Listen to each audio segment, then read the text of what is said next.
Assalamu alaikum. Peace be upon you. So, Alhamdulillah, I'm back home, back to Boston, and I wanted to share a little bit about something that happened to me while I was on my way home. When I got off of the flight back in Boston Airport, I had gotten a message from someone who I had dealt with in the past. And the way that interaction had gone last time was not very positive. And this was someone that I spent a lot of time with, and there was a lot of heartache around. And I realized that in the past I have, alhamdulillah, I've grieved a lot of the stuff that was going on, a lot of the pain, a lot of the anguish. And I thought, alhamdulillah, it's all behind me. And actually, I found it interesting that even yesterday and the day before, I was having a conversation with a friend in Michigan about the fact that, yeah, I knew that this person and I had had a few disagreements in the past, but everything is better now. And I'm feeling at peace with it.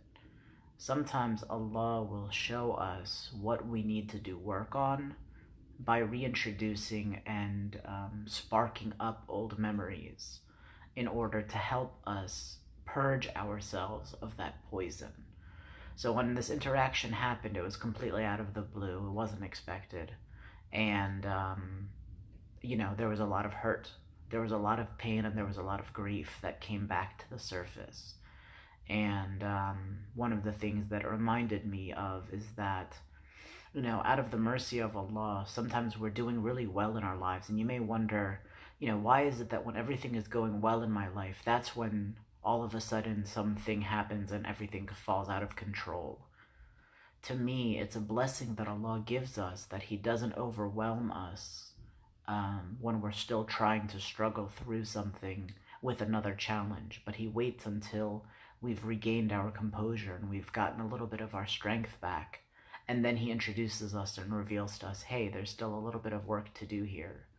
And it reminds me of peeling back the layers of an onion. When you cut open the onion and you open the first layer, you think you've got the whole thing, and then you open it and there's more. And then you open that and there's more even then. And it also reminds me of, I don't know if you guys ever remember that commercial, how many licks does it take to get to the center of a Tootsie Pop? And the idea is nobody ever knows, right? But there are so many layers. It's not like one lick is enough to get to the center. It might be 2, it might be 5, it might be 50. You never know. There's so much in there, and you have to deal with it little by little.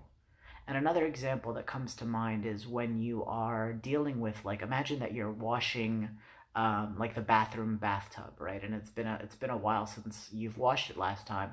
When you do it the first time, you're going to get all of the major stuff. But then when you look back under the light and you examine it, you're going to notice a few marks here and there. And you're going to have to go back over it and do it a little bit more. And then when you get all of that, you're going to notice little specks here and there. And that's the way that it has to do with any major cleaning or painting a house or anything like that. You get the most of it the first time, right? But then you've got to go back and do a second pass, and then a third pass, and then a fourth pass, in order to get everything. And one of the things about the life of this world is that we are constantly growing, and Allah is helping us, guiding us to overcome trials and tribulations by mourning the losses and moving on.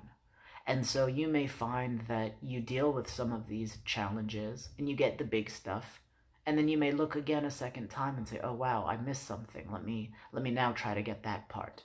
And it's not condemnation. It's not like you didn't do it right the first time. It's not like you failed. No, it's none of that. Really what it is I have to do a little bit more work because Allah is showing me that there's a little bit more in there that needs to be healed. And it's just the nature of life, and it's a beautiful progression. And when we can see it that way, it can be very illuminating to do so. One of the other things that I think comes to mind is that when we are feeling overwhelmed by the revelation, you have to, well, at least I asked myself, am I imagining that this grief and this misery and this pain was like poison? And this poison was inside of my system, and it was hidden, and I didn't know it was there. But it was there, I just didn't know about it. Is it better that the poison be revealed and be pronounced so that I can do something about it? Or would it be better if I didn't know and the poison was still eating away at me and eating away at my flesh? You know, that's one of the questions that we have to ask ourselves when our memories are triggered and we realize that we've got a little bit more work to do. It's not the end of the world. It's better to know that there's something to work on and be able to heal it than to have a cancerous poison inside of us that we don't know about and is continuing to do us harm. So those were some of my thoughts when I did get home after receiving that message and dealing with the aftermath of it.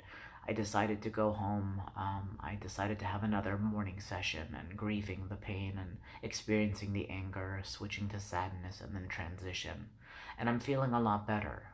If you had heard me on the phone earlier today, I definitely wasn't in as bright of spirits as I am now. But alhamdulillah, in all situations, one of the things that was on my mind was, you know, how is it going to feel sharing with the world that even I am still struggling with these issues, and that I sometimes have sad moments, and I sometimes have, you know, grief that I have to continue, and it still sometimes gets the better of me. And what I realize is that, number one, I'm not an angel, I'm not a saint, you know, I'm none of these things. I'm a teacher, and I try to help other people along the way. But this is the way that we all live. Even when you advance into the ability to do this, and you've practiced it and you've done it many times, it doesn't go away. You know, if I once asked myself years ago, I asked myself, you know, oh God, please end all of this pain and suffering. And one of my mentors had told me, Omar, be careful what you make dua for, because all of these struggles, they end with death. As long as we're breathing, we're going to have struggles in life. That's part of life. But if you ask for an end to your struggles, what you're really asking for is death. And these are trials and tribulations that we overcome in order to get to the peace and, inshallah, God willing, the paradise of the next life. But if we hope that we don't feel, we're ending up hoping for a cessation of our life, and that's a very dangerous road to walk. So just wanted to share those thoughts tonight, and hope they're of benefit. And do want to let you know that there is a link in this post to a survey. So if you or someone you know is struggling and looking for some assistance and looking for some help to get some relief with depression, anxiety, or bipolar, feel free to take the survey, click the link, take the survey, and get connected to resources. And if you know of people on your wall, or even if you don't know of someone, if you share it, someone who may need this message may be able to receive it. So I definitely appreciate if you could share it far and wide so that the people who need help can find it. With that, I will bid you adieu. Wa alaikum assalam wa rahmatullahi wa barakatuh.